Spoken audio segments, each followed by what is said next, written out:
Student कैसे आप लोग हैं? क्या सब कुछ सही है? हम आशा है सब कुछ सही चल रहा होगा, कोई दिक्कत नहीं होगी। इसी क्रम में मैं आप लोगों के बीच फिर से आया हूँ और एक नए मैंने जो बताया था एक topic one topic and one lecture के अंतर्गत आज मैं कूलाम के नियम को लेकर के बात करूंगा। कूलाम का नियम क्या है, इसको लेकर के काफी लड़कों के बीच में क्या छात्रों के बीच में बड़ा ही कंफ्यूजन रहता है, तो उसको लेकर बात करो। एग्जाम में क्या है पूछा भी जाता है। तो कूलाम जो है एक ऐसे साइंटिस्ट है जो आवेश को लेकर के चर्चा किया था, जिसको लेकर के हमने पिछले क्लास में बात किया था कि आवेश का जो कॉन्सेप्ट है वो सबसे पहले बताया डॉक्टर गिलबर्ट ने।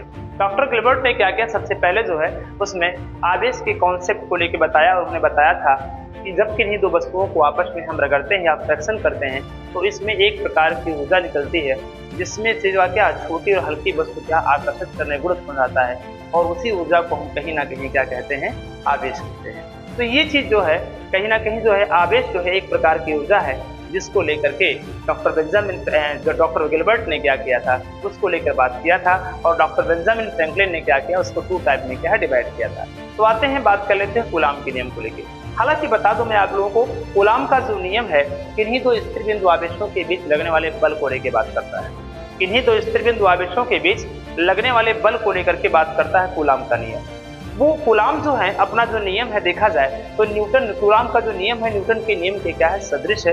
क्योंकि क्या कूलाम क्या कहना चाहते हैं उनको लेकर के मैं बात करना चाहता हूँ। न्यूटन का नियम आप लोग अगर देखना है तो आप लॉन्ग प्रोसेस में लॉन्ग वीडियो में जाए आराम से देखें उस चीज को। तो कूलाम कहते हैं कि किन्हीं दो स्थिर बिंदु आवेशों के बीच, ठीक है, किन्हीं स्थिर बिंदु आवेशों के बीच या किन्हीं दो स्थिर बिंदु आवेशों के बीच लगने वाला आकर्षण एवं प्रतिकर्षण बल, किन्हीं दो स्थिर बिंदु आवेशों के बीच लगने वाला आकर्षण एवं प्रतिकर्षण बल उन आवेशों के गुणनफल के समानुपाती तथा दूरी के वर्ग क्या होता है, व्युत्क्रमानुपाती होता है।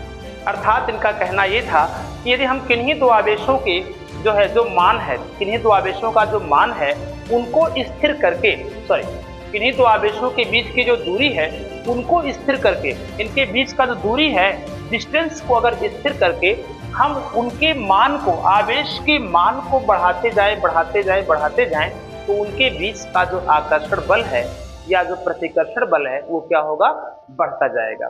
यानी अगर वो दोनों आवेश समान हैं तो प्रतिकर्षण हो जाएगा और दोनों आवेश अगर क्या है विपरीत है तो उनके बीच में क्या होगा, आकर्षण बल आ जाएगा।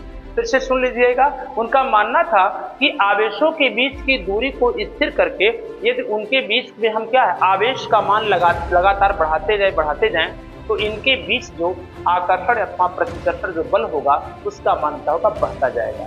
परंतु अगर हम इसके आवेश के मान को स्थिर कर दें, आवेश को जितना है उतना रहने दें, आवेश के मान को स्थिर करके अगर इनके बीच की डिस्टेंस को बढ़ा दें, इनके बीच की दूरी को बढ़ा दें तो निश्चित है उनके बीच का जो आकर्षण या प्रतिकर्षण बल क्या होगा, घट जाएगा। तो इस चीज को उन्होंने क्या है बताने का प्रयास किया था।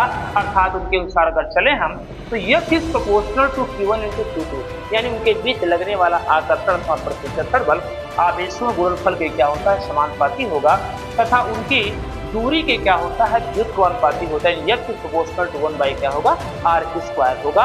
अगर इन दोनों नियम को हम क्या करें, साथ में एक साथ ऐड करें, एक साथ उसको लिखने का प्रयास करें तो यह is proportional to Q1 × Q2 कितना होगा, r² हो जाएगा। और जहाँ f इज इक्वल हो जाएगा, अगर प्रोपोर्शनल को मिटाते हैं तो वहाँ पर एक कांस्टेंट k आता है और कांस्टेंट हमेशा उत्पन्न होता है जब भी आप प्रोपोर्शनल को मिटाते हैं।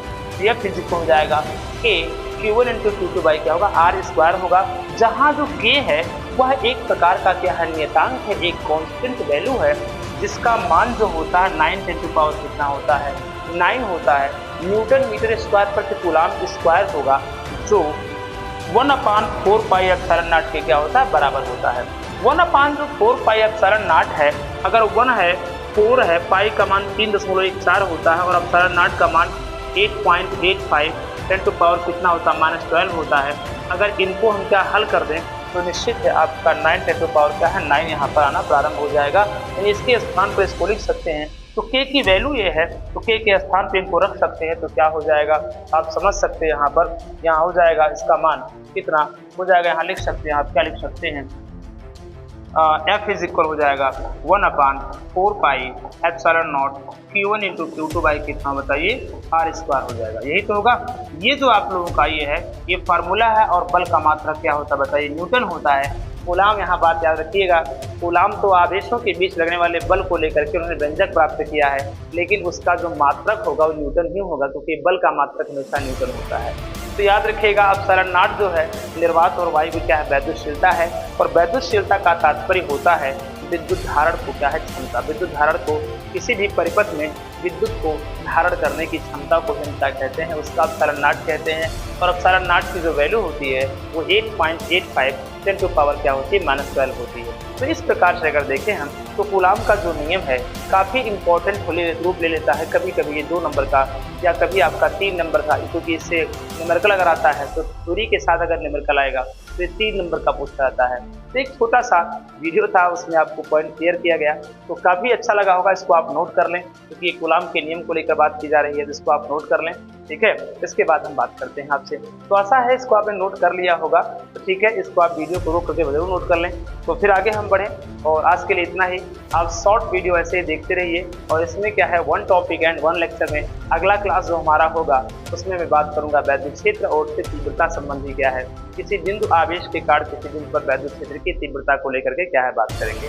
ऐसे ही आप लोगों का अगर वीडियो चाहिए, आप लोगों को सुनिश्चित है चैनल को सब्सक्राइब कर लें, लाइक कर लें, और एक दूसरे के साथ जरूर शेयर कर दें। काफ़ी आप लोगों के साथ जुड़ाव रख करके बड़ा अच्छा लग रहा है, और आशा है आप लोग अच्छी तरह से क्या पढ़ाई कर रहे होंगे। ठीक है, चलते हैं, फिर वापस हम मिलेंगे एक नए लेक्चर के साथ। तब तक के लिए धन्यवाद।